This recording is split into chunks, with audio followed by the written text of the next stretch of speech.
हजरात मुंसिफ टीवी में आपका इस्तकबाल। आप देख रहे हैं आंध्रा तेलंगाना न्यूज। शुरुआत करेंगे हेडलाइंस के साथ। सुर्खियों को पेश करने में ताउन किया है डॉक्टर ऑर्थो ऑयल के साथ साथ डॉक्टर ऑर्थो कैप्सूल्स साथ लेना ना भूलें। तेलंगाना में 116 म्यूनिसिपैलिटियों और 7 कॉरपोरेशंस के लिए वोटिंग जारी। हक रायदही से इस्तेफादा के लिए अवाम में जोश व खरोश।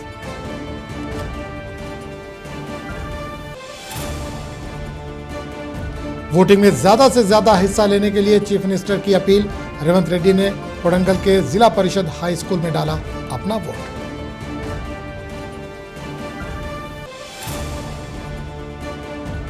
डिप्टी चीफ मिनिस्टर भट्टी ने मदिरा म्यूनिसिपैलिटी के लिए डाला अपना वोट। वजीर वेंकट स्वामी भी वोट डालने पहुंचे polling station.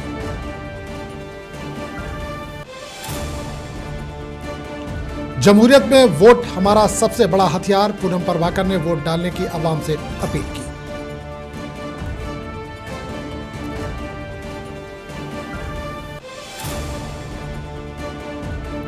Andhra Pradesh assembly के बजट इजलास का आगाज। पहले दिन गवर्नर सैयद अब्दुल नजीर का दोनों ऐवानों के मुश्तरका इजलास से खिताब।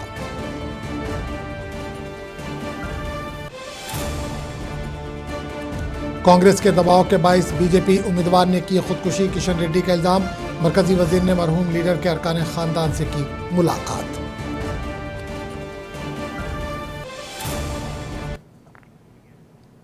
और अब खबरों की तफसील। तेलंगाना में बल्दियाती इंतखाबात के लिए वोटिंग का आगाज हो गया है, जो शाम 5 बजे तक जारी रहेगा। रियासत भर में 116 म्यूनिसिपैलिटियों और 7 कॉरपोरेशंस में वोटिंग हो रही है। वोटिंग के अमल को पुरअमन बनाने के लिए इलेक्शन कमीशन ने सख्त सिक्योरिटी इंतजाम किए हैं। ओहदेदारों ने 123 अर्बन बल्दियाती इदारों में पुरअमन माहौल में इंतखाबात के इनेकाद के लिए तमाम इंतजाम किए हैं। इस इलेक्शन में 52,17,413 वोटर्स अपने हक़ रायदही का इस्तेमाल करेंगे। इनके लिए 8,191 पोलिंग स्टेशन बनाए गए हैं। रियासती इलेक्शन कमिश्नर रानी कमोदनी ने कहा कि इंतखाबात के इनेकाद के लिए 1,379 रिटर्निंग अफसरान और 41,773 पोलिंग अहदेदारों को तैनात किया गया है। इन इंतखाबात में जुमला 12,944 उम्मीदवार अपनी किस्मत आजमा रहे हैं। 9 बल्दियात में 14 उम्मीदवार पहले ही मुत्तफ़िक़ा तौर पर मुंतखब हो चुके हैं। इन बल्दियात में 10,719 उम्मीदवार मैदान में हैं, जिनमें हुक्मरान कांग्रेस के 2,358, बीआरएस के 2,478 और बीजेपी के 2,252 उम्मीदवार शामिल हैं। इस दौरान एसीसी ने मुक्तल के वार्ड नंबर 6 में इंतखाबात को मुलतवी कर दिया, क्योंकि यहाँ से मुकाबला करने वाले बीजेपी उम्मीदवार ने खुदकुशी कर ली है।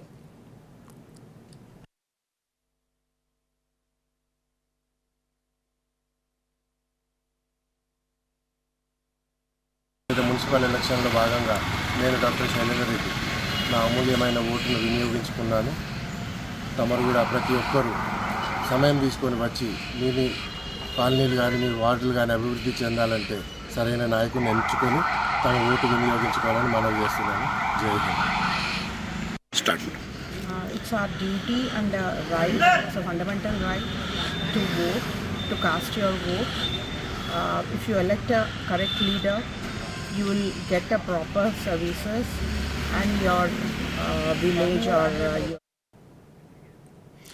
चीफ मिनिस्टर रेवंत रेड्डी ने कोडंगल के जिला परिषद हाई स्कूल में कायम पोलिंग स्टेशन पहुंचकर अपने हक़ रायदही का इस्तेमाल किया।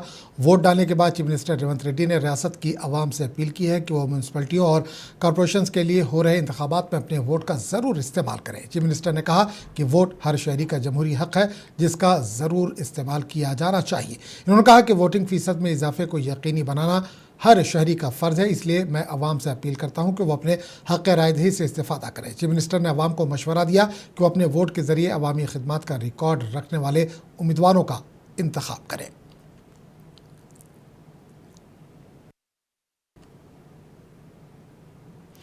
डिप्टी चीफ मिनिस्टर भट्टी विक्रमार्का ने खम्मम के मदिरा म्यूनिसिपैलिटी के तहत वार्ड नंबर 9 के लिए इंदिरा डेयरी पोलिंग स्टेशन पहुंचकर अपना वोट डाला। इस मौके पर डिप्टी चीफ मिनिस्टर ने तेलंगाना की आवाम से आज हो रहे इंतखाबात में ज़्यादा से ज़्यादा वोट डालने की अपील की। भट्टी ने कहा कि हम अपने वोट के ज़रिए ही अपने पसंद के लीडर और हुकूमत को मुंतखब कर सकते हैं। डिप्टी चीफ मिनिस्टर ने कहा कि जमहूरियत में वोट सबसे बड़ा हथियार है, जिसका हर अहल शहरी को ज़रूर इस्तेमाल करना चाहिए।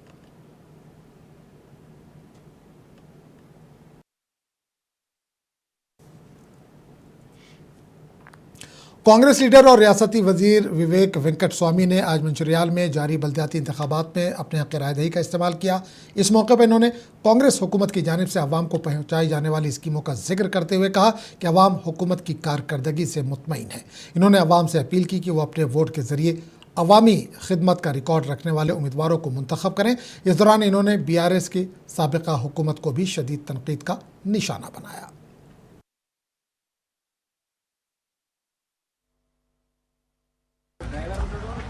అప్పుల రాష్ట్రం చేసిన తర్వాత టీఆర్ఎస్ ప్రభుత్వం ఇంత ఖజానా ఖాళీ చేసినప్పటికీ కూడా కాంగ్రెస్ ప్రభుత్వం రుణాలన్నీ కూడా సరిదిద్దుకొని ఈ రాష్ట్రానికి ముందు అడుగుల్లో తీసుకెళ్తుంది.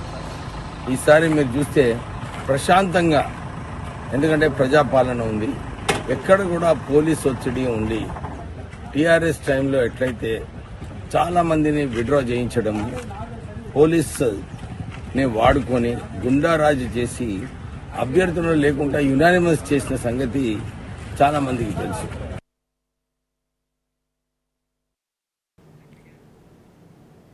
वज़ीर ट्रांसपोर्ट पूनम प्रभाकर ने अवाम से अपील की कि वो आज हो रहे इंतखाबात के लिए अपने वोट का इस्तेमाल करते हुए अपना जमहूरी फ़र्ज़ अदा करें। पूनम प्रभाकर ने कहा कि जमहूरियत में वोट हमारा हथियार है। इन्होंने कहा कि मैं चाहता हूं कि हर कोई अपने हक़ रायदही का इस्तेमाल ज़रूर करे। ఓటు హక్కు అనేటువంటిది ఒక పెద్ద ఆయుధం. గ్రామీణ ప్రాంత ప్రజలు 90% పైగా ఓటు హక్కును వినియోగించుకొని ప్రజాస్వామ్యం పట్ల పూర్తి విశ్వాసం చూపెడతా ఉన్నారు.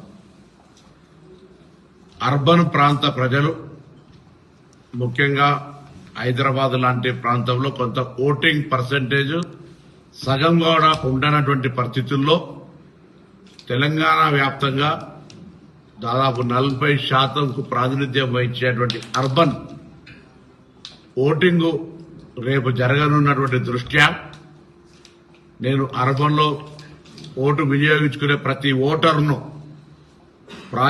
ప్రజాస్వామిక హక్కు అయినటువంటి ఓటు హక్కును వినియోగించుకోమని కోరుతా ఉన్నాను. గ్రామాల అభివృద్ధికి ఏ విధంగా అయితే గ్రామ ప్రాంత ప్రజలు ఓటు హక్కును వినియోగించుకొని తమ ప్రజాప్రతినిధిని ఎన్నుకుంటున్నారో, అర్బన్ ప్రాంతాల్లో కూడా అర్బన్ అభివృద్ధికి సంబంధించి ఓటు హక్కు ఉన్న ప్రతి ఓటరు తమ ఓటు హక్కును వినియోగించుకోవాలనేటువంటి ఆకాంక్షను, అభిప్రాయాన్ని, విజ్ఞప్తిని వ్యక్తం చేస్తా ఉన్నాను. దీనివల్ల ప్రజాస్వామ్యం ప్రకారంగా మెజారిటీ ఓట్లు వచ్చినటువంటి వాళ్ళు ఆ ప్రాంతాన్ని బాధ్యత గల ఓటర్ మహాశయుల నిర్ణయం మేరకు అభివృద్ధి చేసే అవకాశం ఉంటుంది. ఓటింగ్ పర్సెంటేజే తక్కువై అందులో మళ్ళా 0.5% అంటే 50% కంటే తక్కువ వచ్చిన వాళ్ళు కూడా ప్రజాప్రతినిధి కావడం వల్ల ఆ ప్రాంత అభివృద్ధికి సంబంధించి స్పష్టత ఉండలేదు. కాబట్టి అర్బన్ ప్రాంతంలో జరిగేటువంటి మున్సిపల్ కార్పొరేషన్స్ రేపు జరిగేటువంటి ఎన్నికల్లో అందరూ తప్పకుండా విధిగా ప్రజాస్వామ్యాన్ని గౌరవిస్తూ ఓటు హక్కును వినియోగించారు. निर्मल जिले के खानपुर म्यूनसिपल सेंटर में बलदियाती इंतखाबात के लिए पोलिंग जारी है। ASP उपेंद्र रेड्डी और CI अजय की क़यादत में भारी पुलिस तैनाती के दरमियान खानापुर के 12 काउंसिल वार्ड्स में पोलिंग जारी है।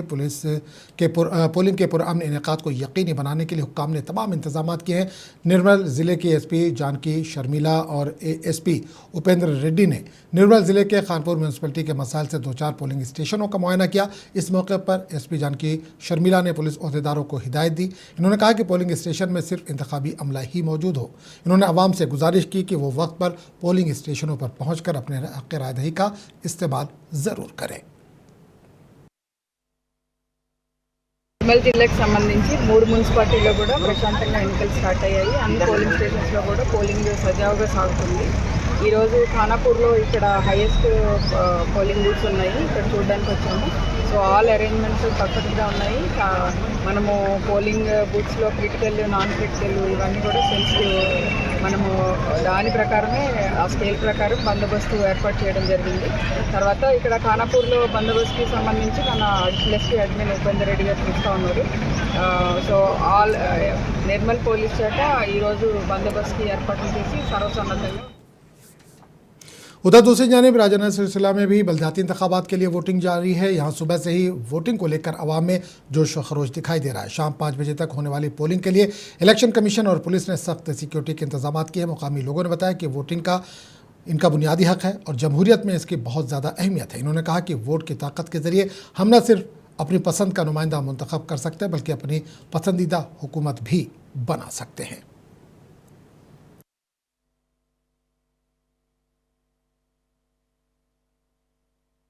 ఈరోజు సిరిసిల్ల పట్టణంలోని 39 వార్డులో ఉన్నటువంటి ప్రజలందరూ కూడా ప్రశాంత వాతావరణంలోని అందరూ ఓటు హక్కును సద్వినియోగం చేసుకుంటున్నారు. వివిధ గ్రామాల్లో ఉన్నటువంటి సిరిసిల్ల పట్టణ ఓటర్లు కూడా అందరూ కూడా సకాలంలో వచ్చేసి ప్రశాంతంగా ఓటును అందరూ కూడా సద్వినియోగం చేయాలని చెప్పేసి అందరూ కూడా వచ్చేసి ప్రశాంత వాతావరణంలో ఓటు హక్కును వినియోగించుకుంటున్నారు. నేను ఒక ప్రభుత్వ ఉపాధ్యాయుని. ఎన్నికలు చాలా ప్రశాంతంగా జరుగుతున్నాయి.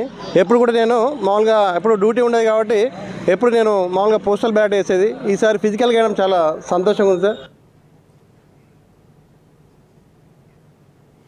वकाराबाद के साबिक एमएलए डॉक्टर मैथ्यू आनंद ने अपने अरकान ख़ानदान के हमरा अपने वोट के हक़ का इस्तेमाल किया। इस मौके पर मीडिया से बात करते हुए मैथ्यू आनंद ने कहा कि वोटिंग फ़ीसद बढ़ाने के लिए सबको आगे आना चाहिए। इन्होंने कहा कि सबको अपने वोट का हक़ ज़रूर इस्तेमाल करना चाहिए। साबिक रुकन असम्बली ने कहा कि अपने वोट के ज़रिए ही हम अच्छे उम्मीदवारों का इंतखाब कर सकते हैं।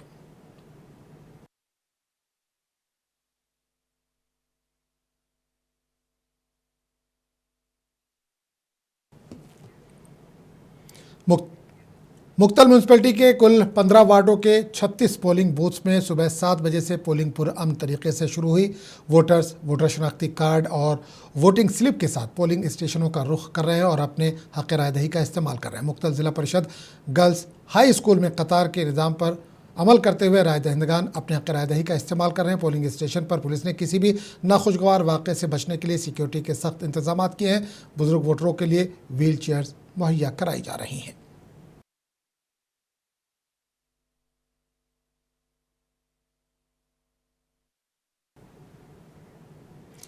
जदादरी में पोलिंग आज सुबह 7 बजे मुंगेर ज़िले के 6 म्यूनसिपलिटियों में पुरअमन तरीके से शुरू हुई। मुंगेर म्यूनसिपलिटी के 35 वार्डों में 47,840 वोटर्स आज अपने हक़ रायदही का इस्तेमाल करेंगे। ज़िला कलेक्टर ने पोचमपल्ली में मॉडल पोलिंग स्टेशन का दौरा किया। ज़िला कलेक्टर हनुमंत राव ने कहा कि इंतखाबात के इनेकाद के लिए तमाम इंतजामात पहले ही मुकम्मल कर लिए गए थे। ज़िले के एसपी ने बताया कि ज़िला पुलिस महकमे ने पोलिंग स्टेशनों पर सख्त हिफाजती इंतजाम किए हैं। इस दौरान ज़िला एडिशनल कलेक्टर भास्कर राव ने मुंगेर म्यूनसिपलिटी हुदूद के तहत रायगिरी में अपने हक़ रायदही का इस्तेमाल किया।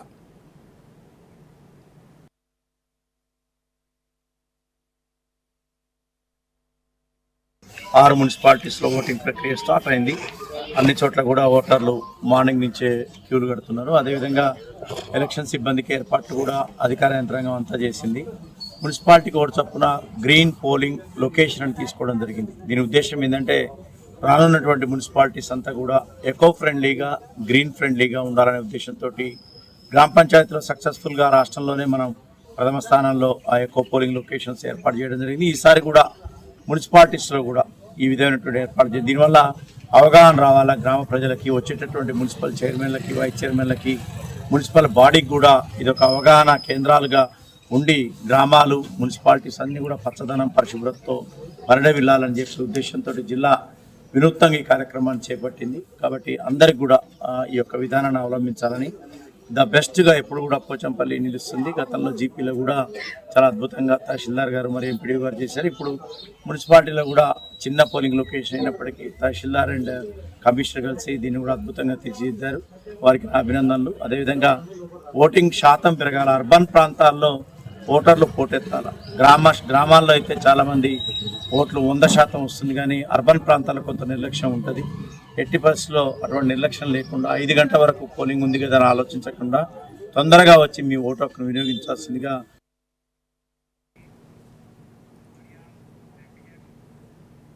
मरकजी वजीर और तेलंगाना बीजेपी के साबिक सदर किशन रेड्डी ने आज सुबह मुक्तल में खुदकुशी करने वाले बीजेपी उम्मीदवार महादेवप्पा के अहल खाना से मुलाकात की। इस मौके पर महबूब नगर के रुकन पार्लियामेंट DK अरुणा और दीगर भी मौजूद थे। किशन रेड्डी ने इस मौके पर महादेवप्पा के अरकान ख़ानदान को पुरसा दिया और उन्हें यकीन दिलाया कि पार्टी हमेशा इनके साथ खड़ी रहेगी।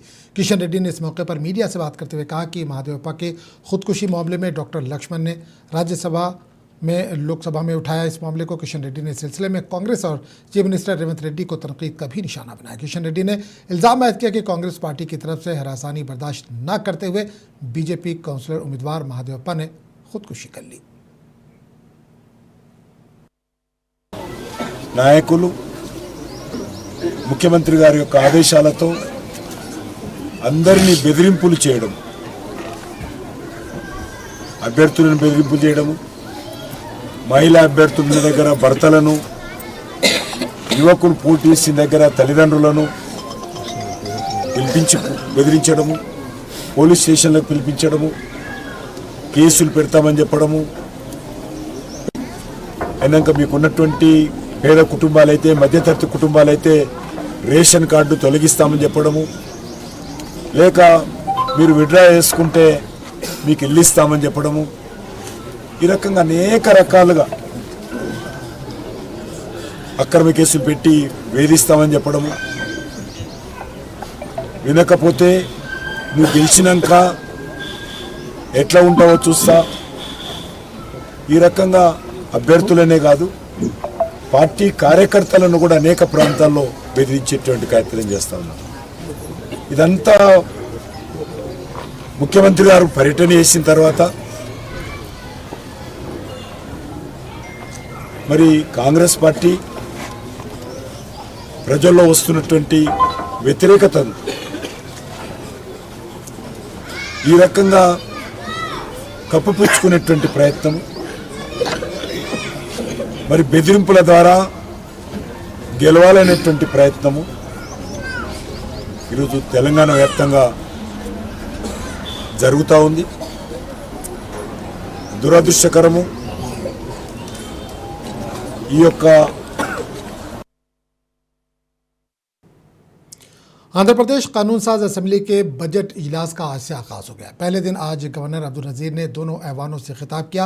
रियासत का सालाना बजट रवा माह की 14 तारीख को दोनों ऐवानों में पेश किया जाएगा। हुक्मरान पार्टी 23 तरजीही मसाइल जैसे तिरुमला लड्डू में मिलावट, सरमायाकारी और इस्लाहात पर बातचीत के लिए तैयार। बताया जाता है कि सेशन 12 मार्च तक जारी रहने का इम्कान है। दोनों ऐवानों से खिताब करते हुए गवर्नर सैयद अब्दुल नज़ीर ने कहा कि हुकूमत ने अपनी हुक्मरानी का आगाज़ तकसीम के मसाइल के साथ साथ विरसे में मिलने वाली मुश्किलात से किया। उन्होंने कहा कि तकसीम के बाद बरसरे इक़्तिदार आने वाली हुकूमत ने की थी, इसे गुज़िश्ता हुक्मरानों ने तबाह कर दिया। गवर्नर ने कहा कि निज़ाम कमज़ोर होने की वजह से तरक्की रुक गई और माली मुश्किलात में इजाफा हो गया। ताहम मौजूदा हुकूमत नए अज़्म के साथ आगे बढ़ रही है। इस दौरान इजलास की खास बात यह रही कि 11 अरकान पर मुश्तमिल YSR कांग्रेस पार्टी ने गवर्नर के खिताब तक शिरकत करने का फैसला किया है।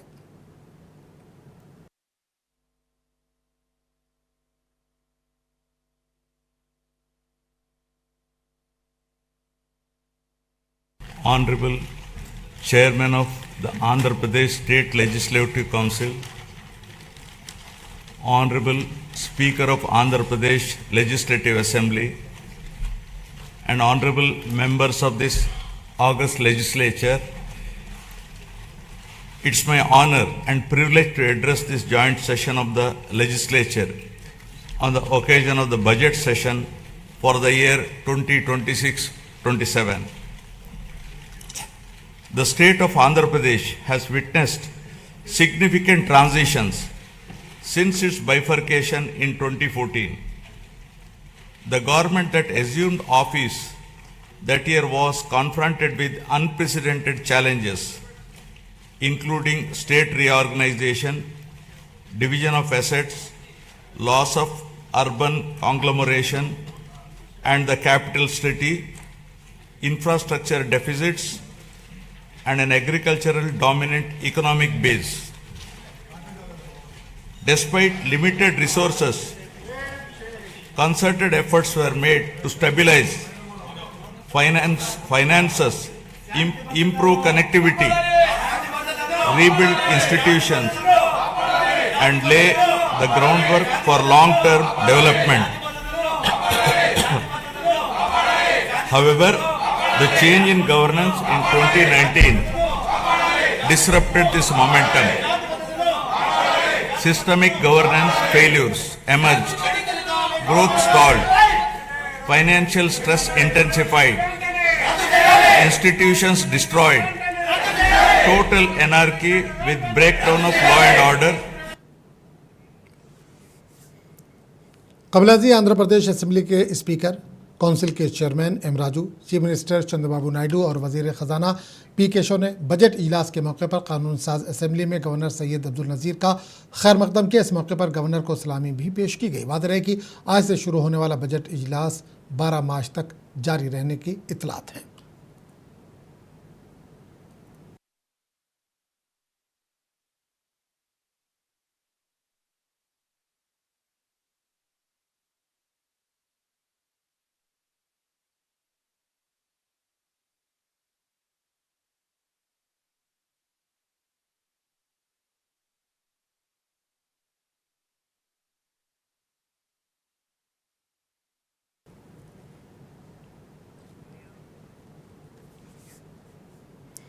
तेलुगुदेशम पार्टी के सीनियर लीडर फतेहुल्लाह ने वाज़ेह किया है कि जगन मोहन रेड्डी की तरफ से उनके खिलाफ लगाए गए इल्ज़ामात मुकम्मल तौर पर बेबुनियाद और सियासी बदनीयती के साथ लगाए गए। इन्होंने इन इल्ज़ामात की सख्ती से तरदीद की कि जोगी रमेश के घर पर तेज़ाब की बोतलों से हमला किया गया था।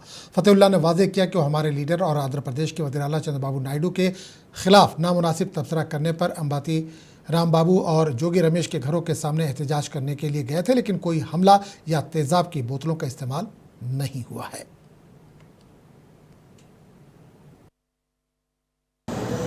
देखिए, जो भी जगन मोहन रेड्डी की जो वॉइस है, पूरा सरासर उनकी वॉइस पूरी कभी भी झूठी वॉइस रहता उनका।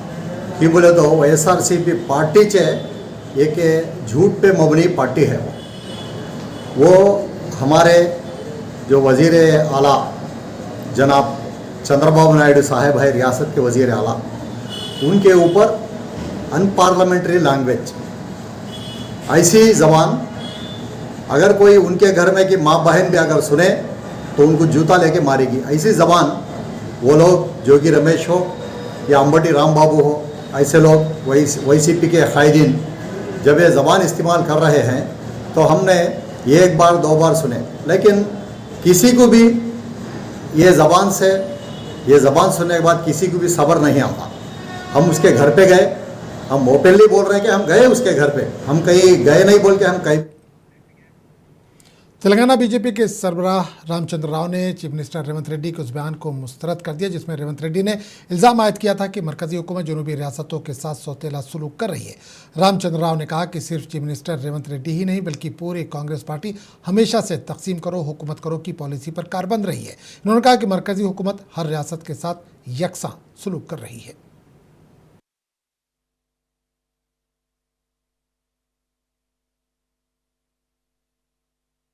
Mr. Revanth Reddy and not only the Congress party but the members of the India alliances are trying to divide the country in several manners.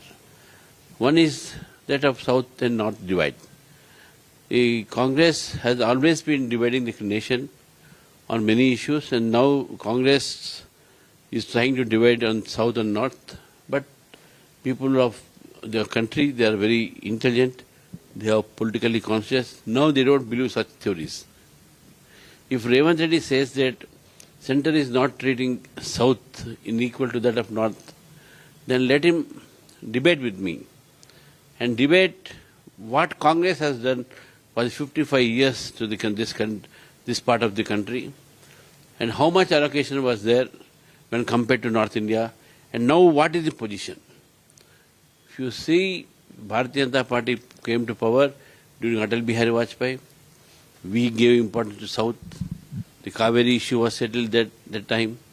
The Kerala tourism increased because Vajpayee spent his winter holidays at वज़ीर-ए-आज़म नरेंद्र मोदी ने परीक्षा पर चर्चा programme के दरमियान तलबा को इम्तहानात से मुतालिक कई मशवरे दिए और इन्हें किसी दबाव के बगैर इम्तहानात का सामना करने का मशवरा दिया। इस दौरान पलाडू के एक तालिब इल्म ने बताया कि वो इब्तिदा से ही मैथमेटिक्स से कमज़ोर था और उसे पसंद नहीं थी। ताहम पीएम मोदी के मशवरे के बाद अब उसे मैथ्स समझ में आने लगी है और ये उसका पसंदीदा मजमून बन गया है।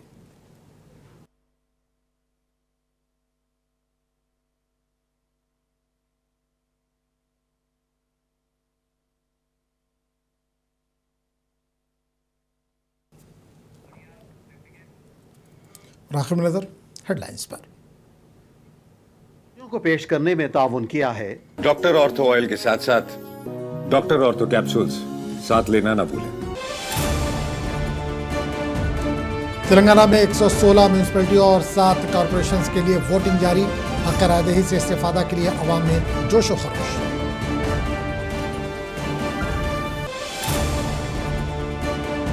वोटिंग में ज्यादा से ज्यादा हिस्सा लेने चीफ मिनिस्टर की अपील। रेवंत रेड्डी ने कोडंगल के जिला परिषद हाई स्कूल में डाला अपना वोट।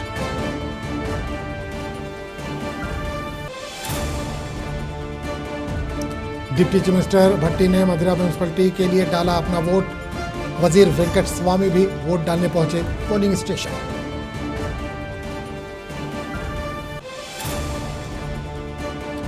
जमहूरियत में वोट हमारा सबसे बड़ा हथियार। पूनम प्रभाकर ने ज्यादा तादाद में वोट डालने की आवाम से अपील की।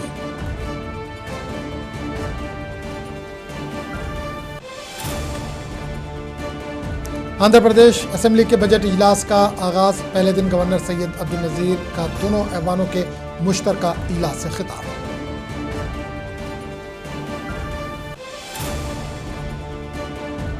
कांग्रेस के दबाव के बायस बीजेपी उम्मीदवार ने की खुदकुशी। किशन रेड्डी का इल्जाम। मरकजी वजीर ने मरहूम लीडर के अरकान खानदान से की मुलाकात।